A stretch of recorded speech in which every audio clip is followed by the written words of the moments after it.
the reigning, defending, undisputed AFC champions heading into 2021. They've had a mix of good and bad in the last 2 years, going to 2 straight Super Bowls. And, of course, we all know what happened in the 2019 season. They won their first Super Bowl in over 50 years over the San Francisco 49ers in Super Bowl 54. Patrick Mahomes leads the Chiefs in a comeback over the 49ers and wins Super Bowl MVP. And then in 2020, in that pandemic-riddled season, they had a little bit of, struggles, but for the most part, they cruised through pretty easily in the AFC playoffs and took care of the Browns and the Bills before going back to Super Bowl 55. But the biggest thing was, they got hammered by Tom Brady and the Bucs in their home turf. So the biggest reason why the Chiefs lost that game against the Tampa Bay Bucs was an offensive line that was brutalized by injuries all throughout that 2020 season, including to left tackle Eric Fisher in that AFC Championship game against the Bills. So in turn, that Bucs front seven was able to get to Patrick Mahomes pretty easily and oftentimes left him as a scrambled duck. So they lost pretty badly in the Super Bowl. But fortunately for Patrick Mahomes, the Chiefs front office addressed that big-time weakness during the last offseason, addressing it by adding in the likes of guards Joe Thuney and Kyle Long, getting him out of retirement. And they trade for tackle Orlando Brown Jr. for the Baltimore Ravens. And then in the draft, they got Oklahoma center Creed Humphrey. So the Chiefs, aside from the offensive line, they didn't really need to do too much in free agency. But actually, I retract that. They should have done a little bit more on the defensive side because aside from the offensive line, that's pretty much where they got torched yet again. All those familiar feelings back in the last couple of years. That defense getting torched by opposing offenses. And it was no different when Tom Brady lit up on Kansas City in the Super Bowl. So regardless, you got a revamped offensive line. And, you have your usual big three of Patrick Mahomes, Tyreek Hill, and Travis Kelce leading that offense. So, it was still a dynamic offense. So the Chiefs were going to look to try to bounce back from that horrible Super Bowl loss and go to Los Angeles for Super Bowl 56. But then the regular season came and initially looked like they were going to fall victim to the Super Bowl loser's curse. And what do I mean by the Super Bowl loser's curse? When you go to the Super Bowl, you lose that game, and then the season after, you don't do so well. And for the Chiefs, for as talented as they are, it looked early on that they were going to fall victim to it. The defense, especially in years past, would continue to give up a lot of big plays. They couldn't get many significant turnovers or game-changing stops, and it came to a point where tensions were boiling. You had at one point Tyrann Mathieu getting pissed at the other safety Daniel Sorensen for getting torched, and that was also when, Tyrann Mathieu was also getting himself torched. So their defense was in shambles. And then the offense was also stumbling itself with inconsistency. If Patrick Mahomes created some back-breaking turnovers himself. And that was because, of his unwillingness to let the play go. He didn't want to eat the sack for whatever reason. He just wanted to try to see if there's anything happening, but no. Also, defenses like the Titans, the Chargers, and the Buffalo Bills, they also took away Mahomes' deep threat to Tyreek Hill, and Mahomes often went to Travis Kelce as a result of that, and he also went to others like Byron Pringle, McCole Hardman, those reserve receivers. The thing was, it didn't happen right away. So for Mahomes, it was a little bit of an adjustment period. So the Chiefs were kind of in a sluggish period. They were 3-4. They also suffered some pretty bad losses during this stretch, like the Bills at home, and then only scoring 3 points at the Tennessee Titans. So yeah, not good. But Kansas City managed to turn things around the rest of the way. The defense suddenly started to play better, whatever adjustments they made. And, the better play from the defense, it let Mahomes get some time for the offense to, get their shit together, and they eventually settled in, and Mahomes and the offense seemed like they were going to be back to their normal selves.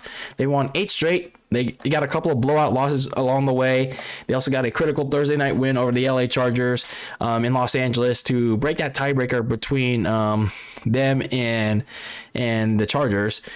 So all Kansas City had to do by that point was go out and win out to win the AFC West.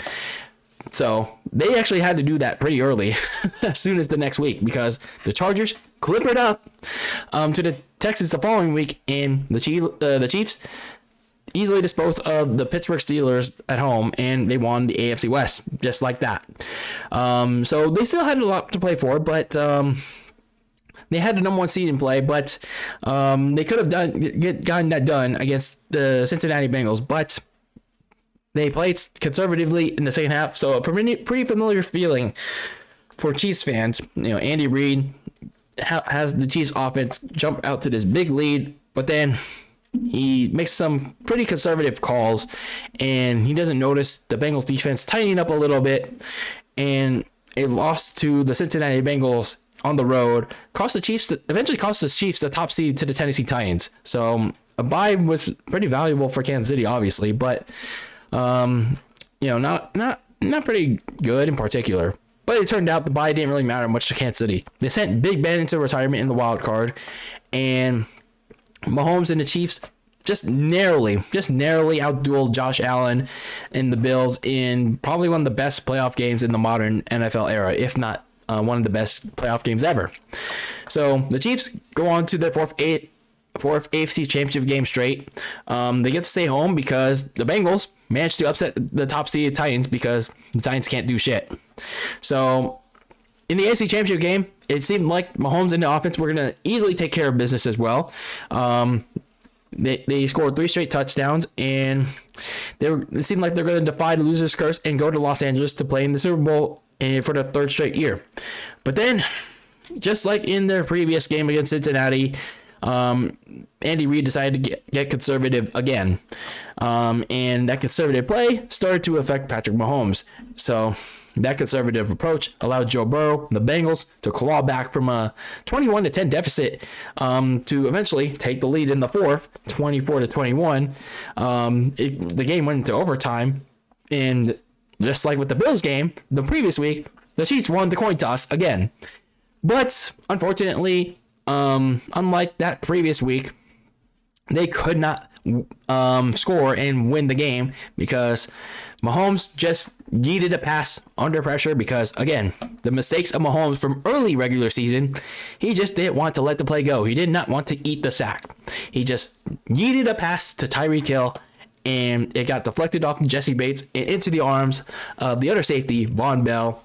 And the Bengals eventually just milked it down the field and advanced to Los Angeles themselves on an Evan McPherson field goal and ended Kansas City's hopes of a Super Bowl run in a return. So, for Kansas City, you had a bad stretch, an early bad stretch. You were 3-4, but they settled in. They managed to settle in. They got 8 straight wins. Mahomes back to being Mahomes towards the end of the season. And the defense played a little bit better, but it was the conservative coaching and a mistake too many from Mahomes in the eventual title game that stopped them in their tracks from going back to from the Super Bowl. So overall, I mean, it was another successful season for Kansas City, but just it could have been something a little bit more if Mahomes didn't make a mistake too many and Andy Reid just continued to have the offense score points, because once they scored those 3 touchdowns, he for whatever reason, he just felt comfortable with that. It's just kind of weird. So a little bit disappointing end for Kansas City. So you're going into the offseason. You didn't really have much cap space to work with going into free agency. You had around $11 million. So you had a lot of difficult decisions to make with a lot of free agents, a lot of key free agents heading into that free agency period a couple weeks ago. So, or like the likes of Orlando Brown, Tyrann Mathieu, Melvin Ingram, Charvarius Ward, Byron Pringle. There were a lot of key pieces to that Chiefs team over the past couple of months, the past couple of years. So a lot of difficult decisions for Kansas City to make. But the biggest decision that nobody expected, though, was trading away top receiver Tyreek Hill to the Miami Dolphins for multiple picks. Like, this was not even talked about. This is not even a talking point until literally the moment he got traded. Like, holy hell. Like, nobody knew, like, Tyreek Hill wanted an extension. Like, nobody knew that the Chiefs and Tyreek Hill were working on trying to get a contract extension done until literally the moment that Schefter, Rappaport, reported out that Kansas City gave Tyreek Hill and his agent their blessing to go out and seek a trade. And then literally hours later, it happened. Like, holy hell. So, they get a big haul back. They get this year's first, second, and fourth round picks. They also franchise tagged their left or right tackle. I don't know. Either way, tackle Orlando Brown Jr. So they get his services for another year while they try to work out a long-term deal. They added a couple pieces to try and replace Tyreek Hill, like Marquez Valdes-Scantling from the Packers, Juju Smith-Schuster from the Steelers. They also added a little bit of depth to the running game in Bucs running back Ronald Jones. They probably not going to get Tyrann Mathieu back. So they added a safety in Justin Reid from the Houston Texans. They also lost Charvarius Ward to the San Francisco 49ers and receiver Byron Pringle to the Chicago Bears. So, like, a couple of key losses. They managed to add some replacements in, but probably the biggest loss is Tyreek Hill to that offense. He was that speedy downfield threat that Mahomes had whenever people were going to Travis Kelce, where there was pretty much no one reliable on that opposite end. So a little bit tough. It's going to be a little bit tough to replace that production from Hill. So you have about $14 million left in cap space. So you have a lot of draft picks in this coming draft. So might as well keep all that cap space for your 12 draft picks.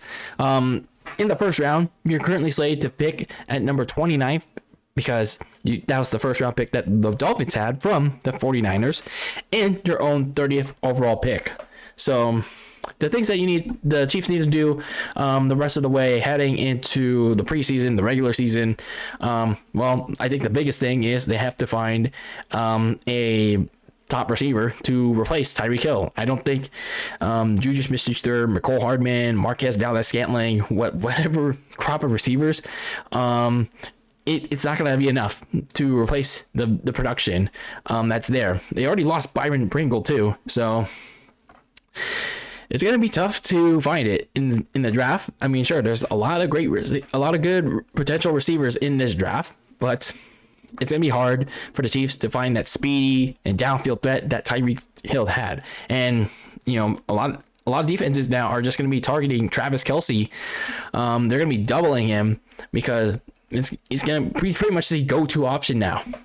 So the Chiefs not only need a top receiver, but perhaps, they can also use their day 2 pick to find a number 2 or number 3 option and have them compete with Mecole Hardman or Marquez Valdes-Scantling for either spot. I think they could also use some help on the defense, pretty much the entire defense, because, again, it's been a common weakness. It's been a common weakness to the Chiefs for the last couple of years, and again, it bit them in the ass when it mattered most. Defensive linemen Chris Jones and Frank Clark, they could use some help to strengthen that pass rush. And, drafting an edge rusher on day 2 or trying to convince Melvin Ingram to come back on the cheap deal, it can help. Whether it's on the interior or the edge, the Chiefs could use some more pass rushing help. They also should definitely get some help with the secondary because, their corners and their safeties, they got burnt like Rice Krispie toast. So the Chiefs need to address that secondary problem. Their current corner group it mostly failed to net any game-changing stops, game-changing turnovers, and they were frequently burnt in coverage. Like I said, they probably aren't able to bring back Tyrann Mathieu, so they have to hope that Justin Reid becomes a suitable replacement. So overall, the Chiefs, they're still a strong Super Bowl contender, still strong AFC contender, as long as Patrick Mahomes is under center. But they need to pretty much invest heavily in the rest of these offseason because, well, you lost some key players in free agency. You also traded away one of the best receivers in the NFL. And the AFC West, it's gotten a lot better. The Raiders got better. The Chargers got better. The Broncos got better. So Kansas City's hopes of returning to the Super Bowl, considering how much has happened to them, it's becoming a little bit more challenging. And if they don't do anything to address their key needs, it can become even more difficult for them.